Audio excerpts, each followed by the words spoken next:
കാസർഗോഡ് വിഷൻ്റെ പ്രേക്ഷകർക്ക് മെഡി ട്രാക്കിലേക്ക് സ്വാഗതം. ഇന്ന് കാസർഗോഡ് വിഷൻ്റെ പ്രേക്ഷകരോട് സംസാരിക്കുന്നത് കാഞ്ഞങ്ങാട് സൺറൈസ് ഹോസ്പിറ്റലിലെ എമർജൻസി ഡിപ്പാർട്ട്മെൻറ്റിലെ HOD ഡോക്ടർ വിനീതാണ്. Sir, welcome. Good morning. Doctor, ആദ്യ കാലഘട്ടങ്ങൾ, അതായത് നമ്മൾ കഴിഞ്ഞ കുറേ വർഷങ്ങളായിട്ട് ഹോസ്പിറ്റലിൻ്റെ മുന്നിൽ ഒരു ബോർഡ് നമുക്ക് സാധാരണ കാണുന്ന കാഷ്വാലിറ്റി എന്നാണ്. ഈ റീസെൻ്റ് ആയിട്ട് നമുക്ക് പല ഹോസ്പിറ്റലിലും നമുക്ക് എമർജൻസി എന്നൊരു ബോർഡ് കാണുന്നുണ്ട്. Actually what is the difference between casualty and emergency department? Okay, casualty എന്ന് പറഞ്ഞ കൺസെപ്റ്റ് ആക്ച്വലി ഞാൻ MBBS കഴിഞ്ഞപ്പോൾ നമ്മൾ കാഷ്വാലിറ്റിയിൽ വർക്ക് ചെയ്തിട്ടാണ് ആക്ച്വലി ഞാൻ ഈ എമർജൻസി മെഡിസിൻ എന്ന് പറഞ്ഞ ഒരു ഫീൽഡിലേക്ക് വരുന്നത്.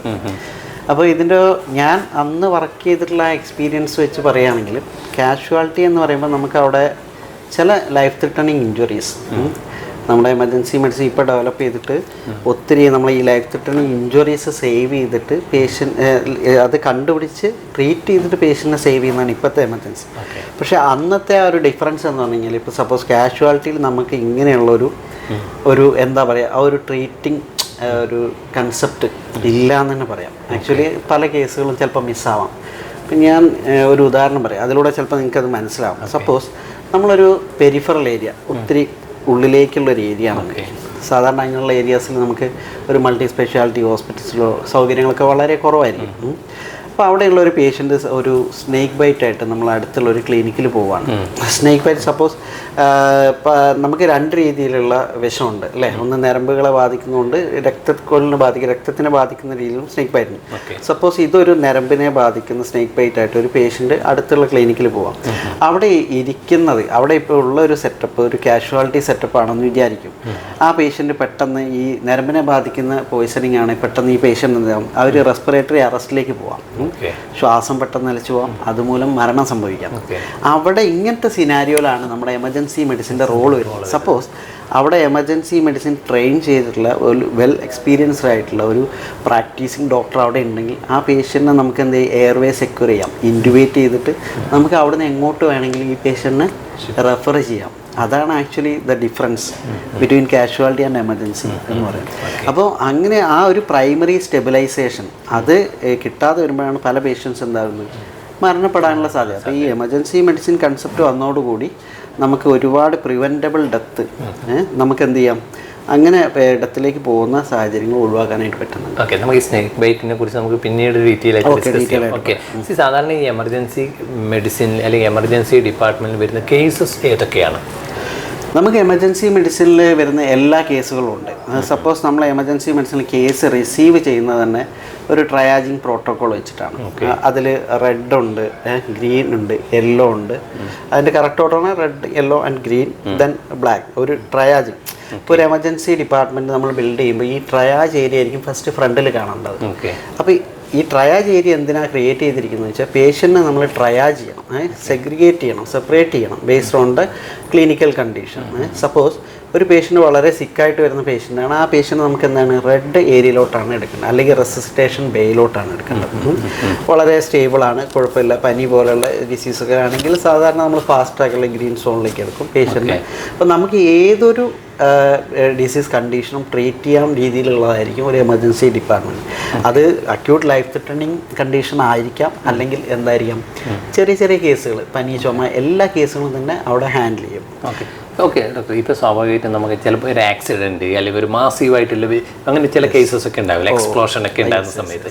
അങ്ങനെയുള്ള കേസ് വരുമ്പോൾ നമുക്കറിയാം ഇപ്പോൾ ഈ പറയുന്ന ഒരുപാട് പേഷ്യൻ്റ് വരുന്നു, അതൊക്കെ ചിലപ്പോൾ അതിൽ കൂടുതലും ലൈഫ് ത്രെട്ടണിങ് ആയിട്ടുള്ള കേസസ് ഉണ്ടാവും. അപ്പം അങ്ങനെ ഒരു സിറ്റുവേഷൻ വരുന്ന സമയത്ത് ഈ എമർജൻസി ഡിപ്പാർട്ട്മെൻറ്റ് അതെങ്ങനെയായിരിക്കും ഹാൻഡിൽ ചെയ്യല്?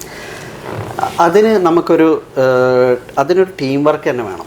സപ്പോസ് ഒരു എക്സാമ്പിൾ പറയാം. ഇപ്പം നമ്മൾ എടുക്കുന്ന ഈ ഹോസ്പിറ്റലിൻ്റെ തൊട്ടടുത്ത് ഉദാഹരണമായിട്ട് ഒരു 5 കിലോമീറ്റർ ചുറ്റളവിൽ എന്തെങ്കിലും ഒരു നാച്ചുറൽ കലാമിറ്റീസോ ഒരു ബോംബ് ബ്ലാസ്റ്റോ എന്തെങ്കിലും നടക്കുക, അല്ലെങ്കിൽ ഒരു ആക്സിഡൻറ്റ്, നമുക്ക് അവിടെ നിന്ന് ഒരു കോള് വരികയാണ്, ഇങ്ങനെ ഒരു ഇത് നടന്നിട്ടുണ്ട്.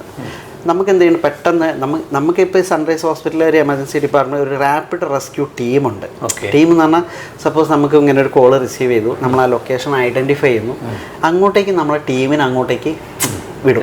മനസ്സിലായി? സ്പോട്ടിലേക്ക് പോകും. അവിടെ വെച്ച് വിത്ത് ആംബുലൻസ് സൗകര്യത്തോടു കൂടി നമുക്ക് അങ്ങോട്ടേക്ക് ഈ ഒരു ടീമിനെ, മെഡിക്കൽ ടീമിനെ അങ്ങോട്ടേക്ക് വിടും. ആ മെഡിക്കൽ ടീം അവിടെ എത്തിയതിന് ശേഷം എഗെയിൻ അവിടെ ഒരു ഫീൽഡ് ട്രയാജിങ് ഉണ്ട്. ഫീൽഡ് ട്രയാജിങ് എന്ന് പറഞ്ഞാൽ ഇത്രയും ആൾക്കാർ കൂടി നിൽക്കുമ്പോൾ അതിൽ ആരാണ് ഏറ്റവും കൂടുതൽ സിക്കായിട്ടുള്ളത്, ആർക്കാണ് ഇമ്മീഡിയറ്റ് ട്രീറ്റ്മെൻറ്റ് വേണ്ടത്, ഇങ്ങനെയുള്ള പേഷ്യൻസിനെ നമ്മൾ കാറ്റഗറൈസ് ചെയ്യും. അത് ചിലവർക്ക് ഭയങ്കര ഇമ്മീഡിയറ്റ് ട്രീറ്റ്മെൻറ്റ് വേണം, ചിലവർക്ക് എന്തായിരിക്കും കുറച്ച് ഒരു അത്ര ഡിലേഡ് മതിയാവും. ആ രീതിയിൽ കാറ്റഗറൈസ് ചെയ്തിട്ട് നമ്മൾ ആ പേഷ്യൻറ്റിനെ നിയർ ബൈ അവിടെ നിന്നുള്ള പ്രൈമറി കെയർ കൊടുത്തതിന് ശേഷം അടുത്തുള്ള ഹോസ്പിറ്റലിലേക്ക് അല്ലെങ്കിൽ എമർജൻസി ഡിപ്പാർട്ട്മെൻറ്റിൽ മറ്റൊരു സ്ഥലത്തേക്ക് അവരെ ഷിഫ്റ്റ് ചെയ്യും. ഇനി അത് സപ്പോസ് ഈ സിനാരിയോ വ്യത്യാസമാണോ എന്ന് വിചാരിക്കും. സപ്പോസ് ഒരു ബസ് ആക്സിഡൻറ്റ് നടന്നു. നമ്മളൊരു ബസ്സിനാണെങ്കിൽ യൂഷ്വലി ചിലപ്പം ഒരു 40-50 ആൾക്കാരുണ്ടാവുമല്ലോ. അതിന് എല്ലാവരും കൂടെ ഒരു എമർജൻസി ഡിപ്പാർട്ട്മെൻറ്റിലേക്ക് ഇടിച്ച് കയറുന്ന സിറ്റുവേഷൻ ആണെന്ന് വിചാരിക്കും. നമ്മുടെ ഭാഷയിൽ പറഞ്ഞാൽ മാസ് കാഷ്വാലിറ്റി എന്ന് പറയും.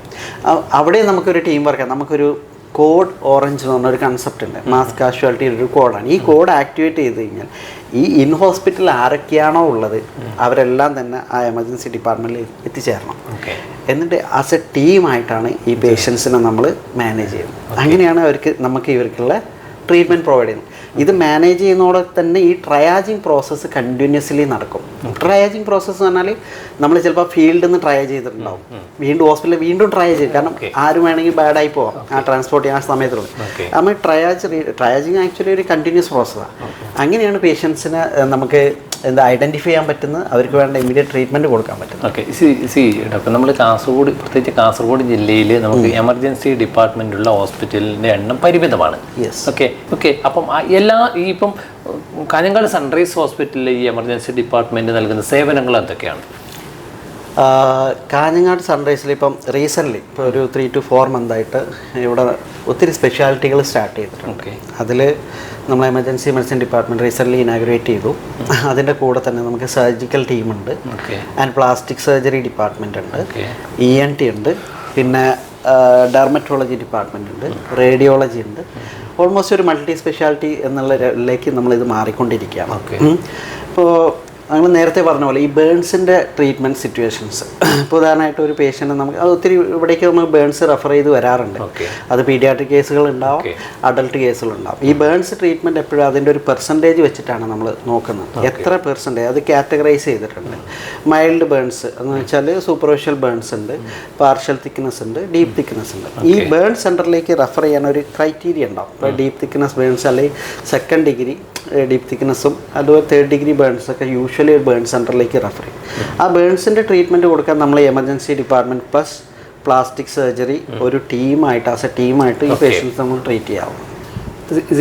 ഡോക്ടർ, നമ്മൾ എമർജൻസി ഡിപ്പാർട്ട്മെൻറ്റ് ഒരു പബ്ലിക്കിന് ഏതൊക്കെ തരത്തിലാണ് ഉപയോഗപ്പെടുന്നത്? ഓക്കെ, ഈ എമർജൻസി ഡിപ്പാർട്ട്മെൻറ്റ് എന്നുള്ള ഈ ഒരു ഇപ്പോൾ പറഞ്ഞല്ലേ, ഇപ്പോൾ റീസെൻ്റ്ലി വന്ന ഇപ്പോൾ ഒരു എമർജിങ് ഫീൽഡ് എന്നുള്ള രീതിയിലാണ് ഇപ്പോൾ ഇത് വന്നുകൊണ്ടിരിക്കുന്നത്.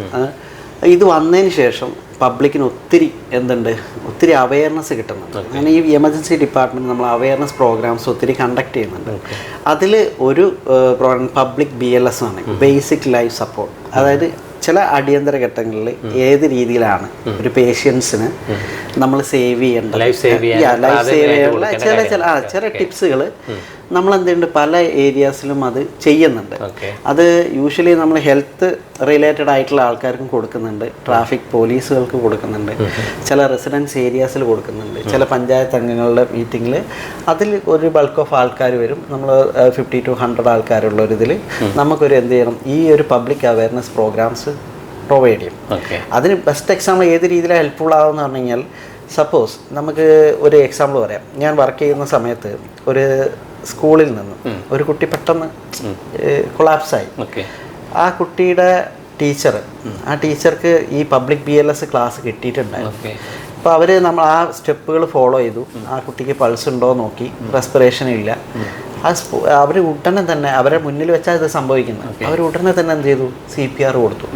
CPR കൊടുത്തുകൊണ്ട് ആ പേഷ്യൻറ്റിനെ നമ്മൾ ഹോസ്പിറ്റലിലേക്ക് ഷിഫ്റ്റ് ചെയ്തു. ഷിഫ്റ്റ് ചെയ്യേണ്ട സാഹചര്യം നമ്മൾ വിളിക്കുന്നു, നമ്മൾ ആംബുലൻസ് ഡിസ്പാച്ച് ചെയ്യുന്നു. അവിടെ പോകുന്ന സമയത്ത് ഇവർ CPR കൊടുത്തുകൊണ്ടിരിക്കുകയാണ്. അങ്ങനെ തിരിച്ചു വന്ന് നമ്മൾ ഹോസ്പിറ്റലിൽ CPR കണ്ടിന്യൂ ചെയ്തു. ഒരു 10 മിനിറ്റ് കഴിഞ്ഞപ്പോൾ കുട്ടിക്ക് എന്ത് ചെയ്തു, പൾസ് തിരിച്ചു കിട്ടി. കുറച്ച് നാൾ ഒരു 2-3 ദിവസം ICU സ്റ്റേ ചെയ്തു, ഒരു ഡിസ്ചാർജ് ചെയ്തു. അവിടെയാണ് നമ്മൾ ഈ എമർജൻസി മെഡിസിൻസ് ഇമ്പോർട്ടൻസ് വരുന്നത് പബ്ലിക്കിനുണ്ടായ. കാരണം ആ ഒരു സിറ്റുവേഷൻ ഒരു പേഷ്യൻറ്റിൻ്റെ ലൈഫ് നമുക്ക് സേവ് ചെയ്യാൻ പറ്റുകയാണ്. ഡോക്ടർ, നമുക്ക് ഇവിടെ ഇതിപ്പം സാധാരണ പൊതുമണ്ഡലങ്ങളിൽ പബ്ലിക്കിൻ്റെ ഇടയിൽ അല്ലെങ്കിൽ നമ്മൾ സോഷ്യൽ സോണിൽ നമ്മൾ കാണുന്നൊരു കാര്യം പലപ്പോഴും പലരും കുഴഞ്ഞു വീഴാറുണ്ട് പല രീതിയിലും. പക്ഷേ നമുക്കത് എങ്ങനെ ഐഡൻറ്റിഫൈ ചെയ്യാൻ പറ്റും ഡോക്ടർ? ഫോർ എക്സാമ്പിൾ, ഇപ്പം ചില കേസ് കുഴഞ്ഞു വീണ് കഴിഞ്ഞാൽ ചിലപ്പോൾ അത് സ്ട്രോക്ക് എന്ന് പറയുന്നുണ്ട്. ചിലപ്പോൾ നേരത്തെ ഈ പറഞ്ഞ CPR കൊടുക്കേണ്ട കേസാണ്. അതിപ്പോൾ സാധാരണ ഒരു പൊതുജനങ്ങൾക്ക് അത് എങ്ങനെ ഐഡൻറ്റിഫൈ ചെയ്യാൻ പറ്റും? അത് ആക്ച്വലി ഇത് പൊതുജനങ്ങളിൽ ഇത് ഐഡൻറ്റിഫൈ ചെയ്യാനാണ് ഞാൻ ഓൾറെഡി പറഞ്ഞത്, ഈ അവയർനെസ് ക്ലാസ് കൊടുക്കണം. എന്നാലും അതെങ്ങനെയാണ് ഐഡൻറ്റിഫൈ ഞാനൊന്ന് പറയാം. സപ്പോസ് എൻ്റെ മുന്നിൽ, എൻ്റെ കൺമുന്നിൽ, ഞാൻ ഒരു എക്സാമ്പിൾ പറയാം. എൻ്റെ കൺമുന്നിൽ വെച്ച് ഞാൻ സംസാരിച്ചുകൊണ്ടിരിക്കുന്ന സമയത്ത് ഒരാൾ എൻ്റെ മുന്നിൽ വെച്ച് കുഴഞ്ഞു വീഴുകയാണ്. അപ്പോൾ എനിക്കത് നമുക്ക് സംശയം ഉണ്ടാകുന്നത് ആ പേഷ്യൻ്റ് മരണത്തിലോട്ട് പോവുകയാണോ, അതോ സ്ട്രോക്കാണോ, അതോ അപസ്മാരാണോ, ഇങ്ങനെയുള്ള കാര്യങ്ങളാണ്. അപ്പോൾ ഇത്രയൊന്നും കോംപ്ലിക്കേറ്റഡ് ആയിട്ട് നമ്മൾ ചിന്തിക്കേണ്ട കാര്യമില്ല. ആ കുഴഞ്ഞു വീഴുന്ന പേഷ്യൻറ്റിനെ നേരെ എന്ത് ചെയ്യുക, ചിലപ്പോൾ കിടക്കുന്നത് കമന്ന് കിടക്കുന്നതായിരിക്കും, നേരെ കിടത്തുക. നേരെ കിടത്തിയതിന് ശേഷം നമ്മളൊന്ന് റെസ്പോൺസ് ചെക്ക് ചെയ്യുക. റെസ്പോൺസ് ചെക്ക് ചെയ്യുക എന്ന് പറഞ്ഞാൽ ആ പേഷ്യൻ്റെ ചെസ്റ്റിൻ്റെ അകത്ത് നമ്മൾ നല്ല ഹാർഡായിട്ട് നല്ല രീതിയിൽ അടിച്ചു നോക്കുക. പെയിൻഫുൾ ആയിക്കോട്ടെ, നല്ല പെയിൻഫുൾ സ്റ്റിമുലസ് തന്നെ കൊടുക്കുക. ആൾ റെസ്പോണ്ട് ചെയ്യണ്ടോ നോക്കാം. റെസ്പോൺസ് ഇല്ലെങ്കിൽ പിന്നെ അടുത്ത സ്റ്റെപ്പ് നമ്മൾ ആളുടെ പൾസ് നോക്കണം. കരോട്ടിഡ് പൾസും പിന്നെ റെസ്പിറേഷൻ. സപ്പോസ് ഒരു സാധാരണക്കാരന് ചിലപ്പോൾ ഈ പൾസ് നോക്കാൻ ചിലപ്പോൾ ബുദ്ധിമുട്ടായിരിക്കും. അവർക്ക് കൺഫ്യൂഷൻ, ഇത് പൾസ് ഉണ്ടോ ഇല്ലേ, ഭയങ്കര കൺഫ്യൂഷൻ വരും അല്ലേ? ഈ കൺഫ്യൂഷൻ വരുന്ന സ്റ്റേജിൽ എന്ത് ചെയ്യാം, അതിന് ബെസ്റ്റ് എക്സാമ്പിൾ എന്ന് വെച്ചാൽ അങ്ങനത്തെ കൺഫ്യൂഷൻ ആണെങ്കിൽ അവരുടെ റെസ്പിറേഷൻ മാത്രം നോക്കാം. സപ്പോസ് ഞാൻ ബ്രീത്ത് ചെയ്യുമ്പോൾ എൻ്റെ എന്താകും, അപ് ഡൗൺ വാൾ മൂവ്മെൻറ്റ്, ചെസ്റ്റ് മൂവ്മെൻറ്റ്സ് ഉണ്ട്, അതുണ്ടോ നോക്കാം. അതില്ല എന്ന് കണ്ടു കഴിഞ്ഞാൽ ഉടനെ തന്നെ എന്ത് ചെയ്യണം, ഒട്ടും ടൈം വേസ്റ്റ് ചെയ്യരുത്, CPR സ്റ്റാർട്ട് ചെയ്യാം. CPR സ്റ്റാർട്ട് ചെയ്യുമ്പോൾ നമ്മളെ ചെസ്റ്റ് ബോണുണ്ട്, നെഞ്ചിൽ സ്റ്റേണം എന്ന് പറയും, അതിൻ്റെ ഒരു മിഡ് ലൈൻ വരയ്ക്കുകയാണ്. അതിൻ്റെ ലോവർ ഹാഫിലായിരിക്കണം നമ്മൾ കൈ വെക്കേണ്ടത്. ഇപ്പം ഞാൻ റൈറ്റ് ഹാൻഡഡ് പേഴ്സൺ ആണെങ്കിൽ എൻ്റെ റൈറ്റ് ഹാൻഡ് എന്ത് ചെയ്തിരിക്കണം, ഈ ലോവർ ഹാഫിൽ വരണം. എന്നിട്ട് ഈ ഒരു പൊസിഷൻ ആണ് നമ്മൾ എന്ത് ചെയ്യണം, CPR കൊടുക്കാൻ ഉപയോഗിക്കും. CPR കൊടുത്തു നോക്കൂ. നമ്മളൊരു യങ് പേഷ്യൻ്റാണ്, വിറ്റ്നസ്ഡ് കാര്യം, നമ്മൾ കൺമുന്നിൽ വെച്ച് കൊളാപ്സ് ചെയ്യുന്ന പേഷ്യൻ്റ്, അവർ രക്ഷപ്പെടാനുള്ള സാധ്യത വളരെ കൂടുതലാണ്. ഒരു 40 to 60% വരെ ചാൻസ് ഉണ്ട്. സാർ, ഇപ്പോൾ ഈ CPR കൊടുക്കുന്ന പറഞ്ഞു, ഇതിൽ നമ്പർ ഓഫ് CPR എത്ര സമയം കൊടുക്കണം? അങ്ങനെ കംപ്രഷൻ, അതെ, ഈ കംപ്രഷൻസ് എത്ര വരെ കണ്ടിന്യൂ ചെയ്യണം എന്നുള്ളതാണ് അല്ലേ? ഈ കണ്ടിന്യൂ ചെയ്യുന്ന ഇത് കംപ്രഷൻ കൊടുക്കുന്നതിൽ പേഷ്യൻസിന് എന്ത് വരണം, റെസ്പോൺസ് വരണം. ചിലപ്പോൾ പേഷ്യൻ്റ് കാർഡിയാക് അറസ്റ്റിലായിരിക്കും, CPR കിട്ടിയ സമയത്ത് ആളെന്ത് റെസ്പോണ്ട് ചെയ്യാം അല്ലേ, പെട്ടെന്ന് ഞെട്ടി എണീക്കാം. നമ്മൾ ചില സിനിമയിലൊക്കെ കാണല്ലേ, കംപ്രഷൻ അങ്ങനെ ഞെട്ടി, അങ്ങനത്തെ ഒരു സാഹചര്യങ്ങൾ വരാം. അതല്ലെങ്കിൽ നമ്മൾ എന്ത് ചെയ്യണം, നമ്മുടെ റാപ്പിഡ് റെസ്ക്യൂ ടീംസ് ഉണ്ടല്ലോ, ഈ ടീം അറൈവ് ചെയ്യുന്നവരെ നമ്മളിപ്പോൾ ഇങ്ങനത്തെ ഒരു സിനാരി വരുമ്പോൾ എന്തായാലും നമ്മളൊരു അടുത്തുള്ള ഹോസ്പിറ്റലിലെ എമർജൻസി ടീമിൽ വിളിച്ചിട്ട് അവരുടെ മൊബൈൽ IC ആംബുലൻസിൻ്റെ സർവീസ് എന്തായാലും നമ്മൾ റിക്വസ്റ്റ് ചെയ്യണം. ആ ടീം വരുന്നവരെ നമ്മൾ ആ കംപ്രഷൻ കണ്ടിന്യൂ ചെയ്യണം. ഇതെന്താ ഇവിടെ ബുദ്ധിമുട്ട് വരുന്നത്, ഒരാളാവുന്നുള്ള സാഹചര്യത്തിലാണ്. ഇപ്പോൾ സിംഗിൾ പേഴ്സൺ ആകുമ്പോൾ ഇത്രയും നേരം നമ്മൾ ചിലപ്പോൾ ആ ആംബുലൻസ് വരാൻ 10 മിനിറ്റ് എടുക്കും അല്ലേ?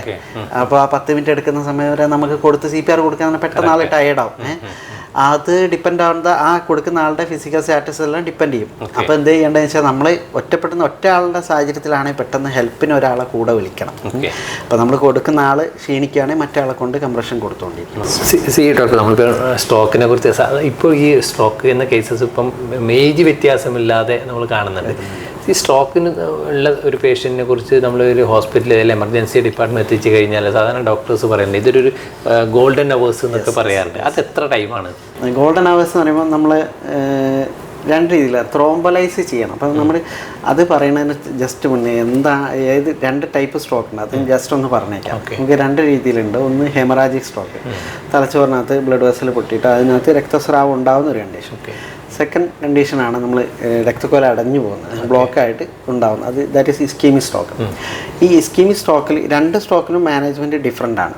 ഇസ്കീമിക് സ്ട്രോക്ക് എന്ന് പറഞ്ഞാൽ ബ്ലഡ് വെസൽ അടയുന്നതാണ്. ചിലപ്പോൾ ബ്ലഡ് ക്ലോട്ട്സ് വന്ന് ബ്ലഡ് വെസൽ അടഞ്ഞു പോകും. അപ്പം നമ്മൾ എന്ത് ചെയ്യും, ആ ബ്ലഡ് കോംപ്ലിക്കേറ്റഡ് ആയിട്ടുള്ള സിറ്റുവേഷൻ അറൈസ് ചെയ്യുന്ന രണ്ടും ഒരുപോലെയാണ്. കോൺട്രിബ്യൂഷൻ ആക്ച്വലി പ്രസൻറ്റേഷൻ ഒന്നായിരിക്കാം. പേഷ്യൻ്റ് പ്രസൻറ്റ് ചെയ്യും, ചിലപ്പോൾ ബ്ലീഡ് വന്നാലും വീക്ക്നെസ് ഉണ്ടാവാം, അപസ്മാരം ഉണ്ടാവും.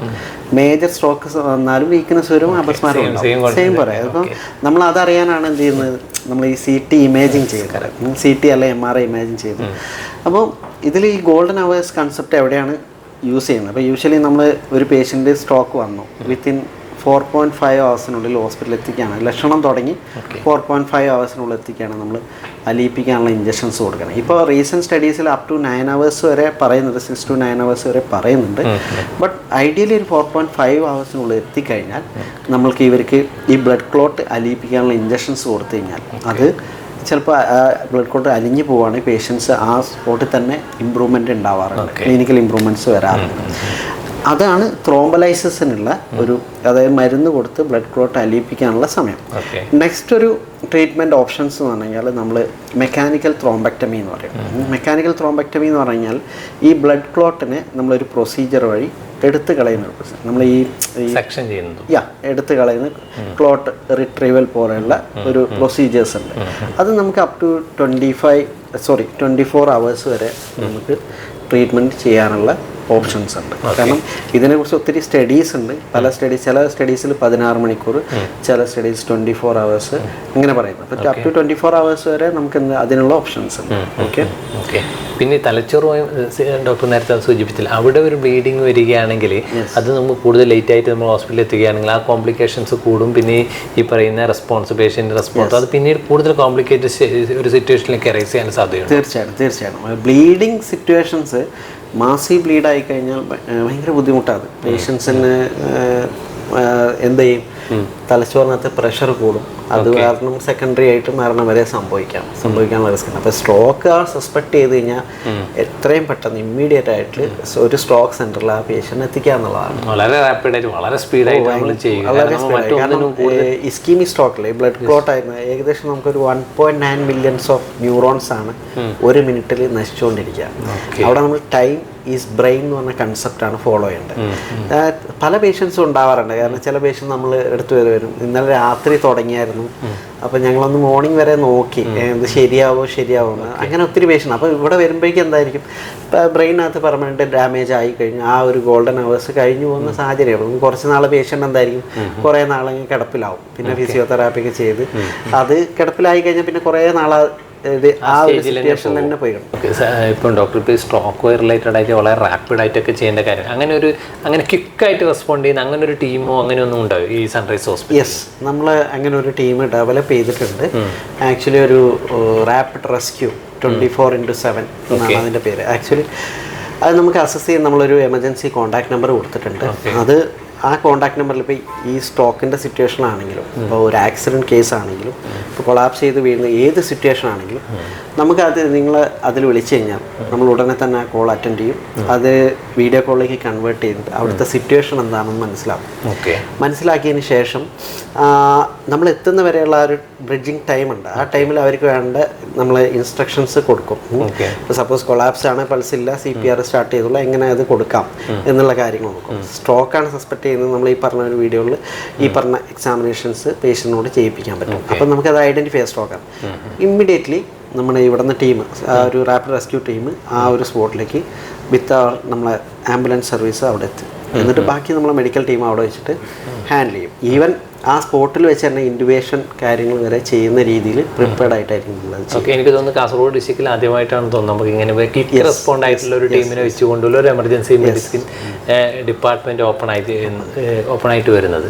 ഡോക്ടർ, നമ്മൾ ഈ പ്രോഗ്രാമിൻ്റെ ബിഗിനിങ്ങിൽ പറഞ്ഞു സ്നേക്ക് ബൈറ്റുമായി ബന്ധപ്പെട്ട് ഡോക്ടർ ചില വിഷയങ്ങൾ പറയുകയുണ്ടായി. നമുക്ക് സ്നേക്ക് ബൈറ്റ് സമയത്തിൽ സ്നേക്ക് ബൈറ്റ് ഉണ്ടായിക്കഴിഞ്ഞാൽ അത് സ്നേക്ക് ബൈറ്റാണ് സ്ഥിരീകരിച്ചു കഴിഞ്ഞാൽ നേരത്തെ നമ്മൾ ഉണ്ടായ സംശയം തന്നെയാണ്. നമ്മൾ പ്രാഥമികമായി ചെയ്യേണ്ട കാര്യങ്ങൾ എന്തൊക്കെയാണ്? യെസ്, ഈ സ്നേക്ക് ബൈറ്റ് നമ്മൾ ഐഡൻറ്റിഫൈ ചെയ്ത് കഴിഞ്ഞാൽ, ഇപ്പോൾ സപ്പോസ് ഒരാൾക്ക് പാമ്പ് കടി ഏൽക്കുകയാണ്, അപ്പോൾ അതിൻ്റെ ചികിത്സ ആ സ്പോട്ടിൽ വെച്ച് തന്നെ തുടങ്ങണം. അതിൽ പ്രാഥമിക ചികിത്സ എന്ന് പറയുമ്പോൾ അത് പ്രീ ഹോസ്പിറ്റൽ, ഔട്ട്സൈഡ് ദ ഹോസ്പിറ്റലാണ്. അതെന്താ ചെയ്യണം, ഇപ്പോൾ പാമ്പ് കടി എൻ്റെ കൂടെയുള്ള ഒരാൾക്ക് പാമ്പ് കടിക്കുന്ന സിനാരി വരികയാണ്. അപ്പം ഞാൻ എന്താ ചെയ്യേണ്ടത്, എടാ പാമ്പ് കടിച്ചത് പ്രശ്നമാണ്, മറ്റേ 8 അടി മൂർഖനാണ്, അങ്ങോട്ട് നടക്കല്ല, നടന്നാൽ പെട്ടെന്ന് തട്ടിപ്പോവും എന്നൊക്കെ പറഞ്ഞാൽ അയാൾ ഫുൾ പാനിക്കാവും. ഈ പാനിക്കാവുമ്പോൾ എന്താ സംഭവിക്കുക, ഈ പുള്ളിയുടെ ഹാർട്ട് റേറ്റ് ഭയങ്കര ഫാസ്റ്റായിട്ട് ബീറ്റ് ചെയ്യും, നമ്മളെ ബ്ലഡ് സർക്കുലേഷൻ ഭയങ്കര ഫാസ്റ്റായിട്ട് വരും. അപ്പോൾ ഈ എന്തായിരിക്കും, ഈ പോയിസൺ വളരെ സ്പീഡ് നമ്മുടെ ബോഡിയിലോട്ട് കയറും അല്ലേ. അപ്പോൾ ആദ്യം ചെയ്യേണ്ട കാര്യം അവരെ റീഅഷ്വർ ചെയ്യാം അല്ലേ. പാമ്പ് കടിച്ചിട്ട് നമ്മൾ പറയണം, ഇത് പാമ്പ് കടിച്ചിട്ടുണ്ട്, നീ പേടിക്കണ്ട, നമുക്ക് ഇതിനെല്ലാം ചികിത്സയുണ്ട്, ഒട്ടും പേടിക്കണ്ട, നീ സമാധാനമായിട്ടിരിക്കുക എന്നുള്ള രീതിയിൽ അവരെ റീഅഷ്വർ ചെയ്യണം. റീഅഷ്വറിന് വലിയ റോളാണ്. അവരോട് പറയേണ്ടത് ഇതാണ്, നമുക്ക് ഇതിനുള്ള ചികിത്സയുണ്ട്, പേടിക്കേണ്ട കാര്യമേ ഇല്ല എന്നുള്ള കാര്യം പറയാം. നെക്സ്റ്റ് ആ പേഷ്യൻ്റ് ഏത് ഇപ്പോൾ യൂഷ്വലി കാലിലായിരിക്കും കടിക്കാം, എവിടെയാണോ ഏത് ഭാഗത്താണോ പാമ്പേടി ഏറ്റത് ആ ലിംബ് എന്ത് ചെയ്യാം, ഇമ്മൊബിലൈസ് ചെയ്യാം. നമ്മളൊരു സ്പ്ലിൻ്റ് ഉപയോഗിച്ച് നമ്മുടെ കയ്യിൽ ഒരു കാർഡ്ബോർഡ് പീസോ മറ്റേ കാര്യങ്ങളോ അല്ലെങ്കിൽ ഒരു ചിലപ്പോൾ ഒരു വുഡൻ പീസ് ഉണ്ട്, അത് വെച്ചിട്ട് ജസ്റ്റ് കെട്ടുക, സ്പ്ലിൻ്റ് ചെയ്യുക, ഇമ്മൊബിലൈസ് ചെയ്യുക. ചില ആൾക്കാരെന്ത് ഈ പാമ്പേടി അടിച്ച് ഞാൻ മേളിലേക്ക് എന്ത് കയറിട്ട് കെട്ടാറുണ്ട്, വളരെ ടൈറ്റ്. അത് പണ്ട് മുതലേ ശീലിച്ചു വരുന്നതാണ്. പക്ഷെ അത് കെട്ടാം, പക്ഷെ അത് അത്ര ടൈറ്റായി കെട്ടേണ്ട ആവശ്യമില്ല. ഇനി സപ്പോസ് ഇതെല്ലാം ചെയ്തിട്ട് പേഷ്യന്റ് ആദ്യം പറഞ്ഞ ഒന്നും കൂടെ ഒരു ക്ലാരിറ്റിക്ക് വേണ്ടി ചോദിക്കുകയാണ്. അതായത് ഒരു വുഡൻ പീസ് അത് എങ്ങനെയാണെന്ന് എക്സ്പ്ലെയിൻ ചെയ്ത് കഴിഞ്ഞാൽ ചെയ്യാന്ന് പറഞ്ഞപ്പോൾ സപ്പോസ് എൻ്റെ എൻ്റെ കാലിലാണ് ഇത് കടി ഏറ്റവും വിചാരിക്കും. അപ്പം ഞാൻ എന്താ ചെയ്യേണ്ടത്, ഈ കാല് അധികം അനക്കാൻ പാടില്ല അല്ലേ.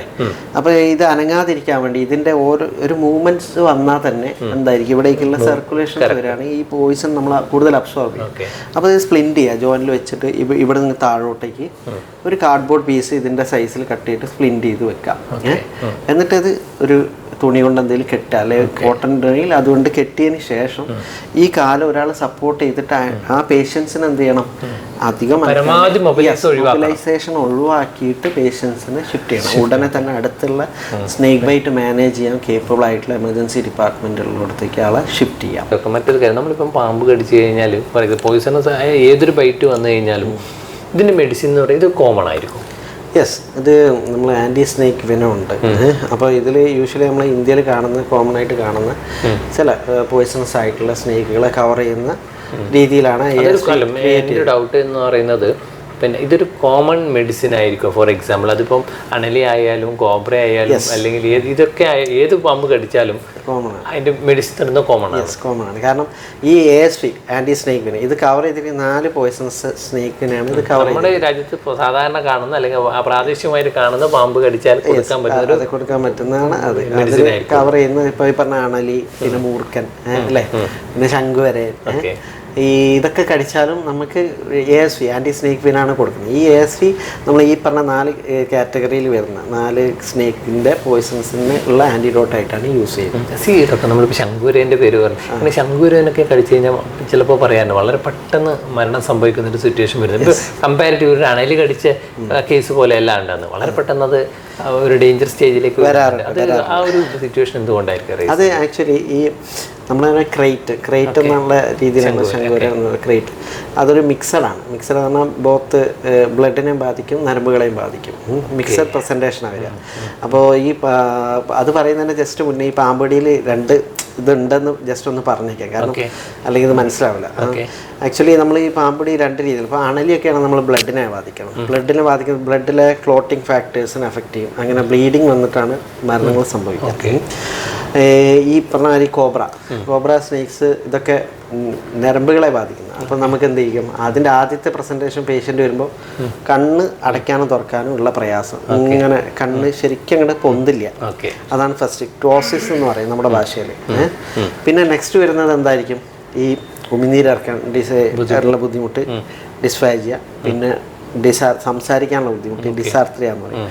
പിന്നെ ശ്വാസമുട്ട് വരും, ഡിസ്നി വരും. പിന്നെ കംപ്ലീറ്റ്ലി എന്തായിരിക്കും, റെസ്പിറേറ്ററി മസിൽസ് പാരലൈസ് ആവും, ആള് ശ്വാസം കിട്ടില്ല. ശ്വാസം കിട്ടാതെ എന്തുവരും, മരണം സംഭവിക്കും. ഇതാണ് ഈ 2 രീതിയിലാണ്. അപ്പോൾ ഇത് മിക്സഡ് പ്രസൻറ്റേഷൻസ് വരുന്നതോട് മരണം സംഭവിക്കുന്ന മിക്കവാറും എന്തായിരിക്കും, ഈ പെട്ടെന്ന് റെസ്പിറേറ്ററി മസിൽസ് വീക്കാവും, ശ്വാസം കിട്ടില്ല. കാരണം അങ്ങനെ കേസുകൾ വന്നിട്ടുണ്ട്. കാരണം ഞാൻ പറഞ്ഞല്ലോ, നേരത്തെ സിറ്റുവേഷൻ പറഞ്ഞല്ലോ, ഒരു പെരിഫറൽ ഏരിയാസ് നമുക്ക് അങ്ങനത്തെ കേസ് റെഫർ ചെയ്യും. ഇപ്പോൾ ഹോസ്പിറ്റലിൽ എത്തുമ്പോഴേക്കും ചിലപ്പോൾ മരണപ്പെടും. അവിടെയാണ് ഞാൻ പറഞ്ഞ എമർജൻസി മെഡിസിൻ്റെ ഇമ്പോർട്ടൻസ്. കാരണം ആ പേഷ്യൻ്റ് അവിടെ നിന്ന് എന്ത് ചെയ്യണം, ഇത് ആൻറ്റിസിപ്പേറ്റ് ചെയ്ത് ആ പേഷ്യൻ്റ് അവിടെ നിന്ന് ഇൻറ്റുബേറ്റ് ചെയ്തിട്ട് വേണം മൊബൈൽ ICUവിൽ ഷിഫ്റ്റ് ചെയ്യാണ്. അങ്ങനെ ഷിഫ്റ്റ് ചെയ്യുന്ന ഈ പേഷ്യൻ്റ് എന്ത് ചെയ്യാം, രക്ഷപ്പെടാം. നമ്മൾ ജസ്റ്റ് ആ പേഷ്യൻറ്റിനെ എന്താ എയർവേ പ്രൊട്ടക്ട് ചെയ്താൽ മാത്രം മതിയാവും ചില കേസുകളിൽ. ഓക്കെ ഡോക്ടർ, നമ്മളിപ്പോൾ പിന്നെ സ്നേക്കിനെ കുറിച്ച് പറഞ്ഞു. സ്വാഭാവികമായിട്ടും നമ്മളിപ്പം ഡോഗിൻ്റെ വൈറ്റും അതും ഈ പറയുന്ന പോലെ നമ്മൾ കുറച്ചും കൂടി ശ്രദ്ധിക്കേണ്ട ഒരു സിറ്റുവേഷൻ. കാരണം ഇപ്പം സാധാരണ സ്ട്രീറ്റ് ഡോഗ്സിൻ്റെ എണ്ണം വളരെ കൂടുതലാണ്. നമ്മൾ ഈവൻ വീടുകളിൽ പോയി രാവിലെ നടക്കാൻ തീർച്ചയായിട്ടും ഇപ്പം വീടുകളിലൊക്കെ ഇപ്പം സാധാരണ പട്ടി കടിച്ചാൽ പോലും ചിലപ്പോൾ ഇഗ്നോർ ചെയ്യാനുള്ളൊരു സാധ്യത കൂടുതലാണ്. അത് ഡോഗാണ്, ഞാൻ ഞങ്ങളെ വീട്ടിൽ വളർത്തുന്നതാണ്, ഞാൻ എന്നും കാണുന്നതാണ്, ചിലർ പറയും അതിന് ഇഞ്ചക്ഷൻ എടുത്തിട്ടുണ്ട് എന്നൊക്കെ അതെ. അങ്ങനെയാണ് ഏത് തരത്തിലാണ് ഇത് ഹാൻഡിൽ ചെയ്യേണ്ടത് ഡോഗ്? ആക്ച്വലി ഡോഗ് ബൈറ്റിന്റെ സിനാരിയോ എന്ന് പറയുമ്പോൾ സ്നേക്ക് ബൈറ്റും ചെറിയ വ്യത്യാസമുണ്ട്. എന്താ വെച്ചാൽ സ്നേക്ക് ബൈറ്റിൽ നമ്മൾ ഇത് കടിച്ചു പോകാൻ തീരെ മൊബിലൈസ് ചെയ്യാൻ പാടില്ല, പിന്നെ അവിടെ വാഷ് ചെയ്യാനോ, അത് ഈ വിഷം ഇറക്കുന്ന ചില വൈദ്യന്മാരൊക്കെ ഉണ്ടല്ലോ കടിച്ചിട്ട് തിരിച്ച്. ഈ ഡോഗ് ബൈറ്റിൽ എന്ത് ചെയ്യണം, ഈ ഒരു ബൈറ്റ് ചെയ്ത ഭാഗം നല്ലപോലെ റണ്ണിങ് വാട്ടറിൽ വാഷ് ചെയ്യണം. ഒരു 20 മിനിറ്റ് പൈപ്പ് തുറന്ന് വാഷ് ചെയ്ത് കളയണം. കാരണം ഈ റാബീസ് വൈറസ് ഒക്കെ ചിലപ്പോൾ ആ വൂണ്ടിന്റെ ഇതിൽ കണ്ടാമിനേറ്റഡ് ആയത്, അത് കംപ്ലീറ്റ് വാഷ് ചെയ്ത് കളയാം. അതിപ്പോൾ ഡോക്ടർ ഇപ്പം നമ്മൾ പറഞ്ഞത് വീടുകളിൽ സാധാരണ ഇഞ്ചക്ഷൻ എടുത്ത ഡോഗ് ഉണ്ടാവും, ഈവൻ അതായാൽ പോലും ചെയ്യണം. അതിന്റെ റീസൺ ഞാൻ പറഞ്ഞില്ല. അപ്പം സപ്പോസ് ഇങ്ങനെ വാഷ് ചെയ്ത് കഴിഞ്ഞിട്ട് നമ്മൾ ഹോസ്പിറ്റലിൽ എത്തിച്ചിട്ട് ആൻറ്റി റാബീസ് വാക്സിൻ ഉണ്ട് ARV, അതെടുക്കണം. അത് ആക്ച്വലി നമുക്ക് ബൈറ്റിൻ്റെ കാറ്റഗറി അനുസരിച്ചാണ്. 3 കാറ്റഗറി ഉണ്ട്, കാറ്റഗറി 1, 2, 3. അത് 3 ഒക്കെ ആണെന്നുണ്ടെങ്കിൽ നമുക്ക് ആൻറ്റി വാക്സിൻ കൊടുക്കണം, അതിൻ്റെ കൂടെ ഇമ്മ്യൂണോഗ്ലോബുലിൻ എടുക്കേണ്ടി വരും. പിന്നെ ചില ആൾക്കാർ സംശയം ചോദിക്കുന്ന ഈ പറഞ്ഞ പോലെ എൻ്റെ വീട്ടിൽ പൂച്ചയുണ്ട് അല്ലെങ്കിൽ ഡോഗ് ഉണ്ട്, അവർ വാക്സിനേറ്റഡ് ആണ്, പക്ഷെ അവരെന്നെ ബൈറ്റ് ചെയ്തു അല്ലെങ്കിൽ സ്ക്രാച്ച് ചെയ്തു, ഞാൻ റാബീസ് വാക്സിൻ എടുക്കണോ എന്നുള്ള സംശയം. അത് ഫുള്ളി വാക്സിനേറ്റഡ് ആയിട്ടുള്ള ഇത് പിന്നെ പെറ്റ്സ് ആണെങ്കിലും നമ്മൾ അത് എടുക്കണം. കാസർഗോഡ് വിഷൻ്റെ മെഡിട്രാക്കിൻ്റെ ഇന്നത്തെ എപ്പിസോഡ് ഇവിടെ വൈൻഡപ്പ് ചെയ്യുകയാണ്. ഈ എപ്പിസോഡിൽ കാസർഗോഡ് വിഷൻ്റെ പ്രേക്ഷകരോട് സംസാരിച്ചത് ഡോക്ടർ വിനീത്, കാഞ്ഞങ്ങാട് സൺറൈസ് ഹോസ്പിറ്റലിലെ എമർജൻസി ഡിപ്പാർട്ട്മെൻറ്റിലെ HOD ആണ്. ഡോക്ടർ വളരെ യൂസ്ഫുൾ ആയിട്ടുള്ള കാര്യങ്ങളാണ് ഇന്ന് കാസർഗോഡ് വിഷൻ്റെ പ്രേക്ഷകരോട് സംസാരിച്ചത്. ഒരു എമർജൻസി മെഡിസിൻ ഡിപ്പാർട്ട്മെൻറ്റ് നൽകുന്ന സേവനങ്ങൾ പൊതുജനങ്ങൾ നമ്മളിപ്പം പലപ്പോഴും നമ്മൾ പബ്ലിക്കിൻ്റെ ഇടയിൽ കാണാറുണ്ട്, കുഴഞ്ഞു വീഴുന്നത്, അതോടൊപ്പം തന്നെ സ്ട്രോക്കാണോ, അത് മറ്റല്ല വേറെ എന്തെങ്കിലും കാർഡിയാക് അറസ്റ്റാണോ, ഇതൊക്കെ ഈ തരത്തിലുള്ള കാര്യങ്ങളൊക്കെ ഐഡൻറ്റിഫൈ ചെയ്യാനുള്ള പല ടിപ്സും, വളരെ ഇമ്പോർട്ടൻ്റ് ആയിട്ടുള്ള പല ടിപ്സും ഡോക്ടർ നമുക്ക് പകർന്നു തന്നിട്ടുണ്ട്. അതോടൊപ്പം തന്നെ നമ്മളൊക്കെ ഇഗ്നോർ ചെയ്യുന്ന പാമ്പ് കടിയേറ്റാൽ അല്ലെങ്കിൽ വീട്ടിൽ വളർത്തുന്ന ഡോഗ് നമ്മൾ വെയിറ്റ് ചെയ്താലൊക്കെ നമ്മൾ പലപ്പോഴും വാക്സിനേറ്റഡ് ആണ് എന്ന് പറഞ്ഞ് നമ്മൾ ഇഗ്നോർ ചെയ്യുന്നുണ്ട്. ഒന്നുമല്ല, വളരെ ശ്രദ്ധിച്ച് നമ്മൾ ഇതിനൊക്കെ നമ്മൾ ഡോക്ടറെ കണ്ടെത്തുക, അതിന് അനുയോജ്യമായ മെഡിസിൻ സ്വീകരിക്കുക. ഈ വിഷയത്തെക്കുറിച്ച് വളരെ ഡീറ്റെയിൽ ആയിട്ടാണ് കാസർഗോഡ് വിഷൻ്റെ പ്രേക്ഷകരോട് ഡോക്ടർ സംസാരിച്ചത്. എല്ലാ പ്രേക്ഷകർക്കും നന്ദി, നമസ്കാരം. Thank you doctor. Okay, thank you.